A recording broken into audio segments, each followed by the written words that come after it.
আসসালামু আলাইকুম, সবাইকে স্বাগতম। আইসিটি বিষয়ের এই রিজার্ভেশন সিস্টেম কি অনেক সময় এক মারবে, বিশেষ করে ক নং প্রশ্নে, জ্ঞানমূলক প্রশ্নে আসে বোর্ড পরীক্ষায়, যে রিজার্ভেশন সিস্টেম কি। তো রিজার্ভেশন সিস্টেম হচ্ছে সিস্টেম যার মাধ্যমে টিকিট বুক করা হয়। বিভিন্ন আমরা যদি কোথাও ঘুরতে যাই তো এই হোটেলের রুম বুক করা হয়, তাই না, কনফার্ম করা হয় অনলাইনের মাধ্যমে। এই সিস্টেমটা তো রিজার্ভেশন। তো আমরা বুঝতে পারলাম, কিন্তু লিখবো কীভাবে, তাই না? তো এইভাবে আমরা লিখতে পারি। পরীক্ষায় যদি আসে অনলাইন মাধ্যম ব্যবহার করে টিকিট বুকিং করা বা আসন সংরক্ষণ প্রক্রিয়াকে রিজার্ভেশন সিস্টেম বলে।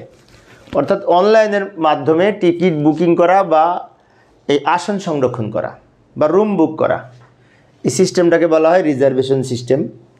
বর্তমানে এই যে রেলওয়ে, বাস, তারপরে এয়ারলাইন্স, হোটেল, মোটেল, এছাড়াও বিভিন্ন এই যে আমরা খেলাধুলার টিকিট এই অনলাইনে কিনতে পারি বা অনলাইনে সংগ্রহ করতে পারি, এবং অনলাইনের মাধ্যমে আমরা বিভিন্ন হোটেলের রুমও বুক করতে পারি। যেমন আমি যদি এখন কক্সবাজার যেতে চাই, কক্সবাজারে যে সমস্ত ভালো মানের হোটেল রয়েছে প্রত্যেকটাই অনলাইনে টিকিট কাটার সুযোগ রয়েছে, অনলাইনে রুম বুক করার সুযোগ রয়েছে।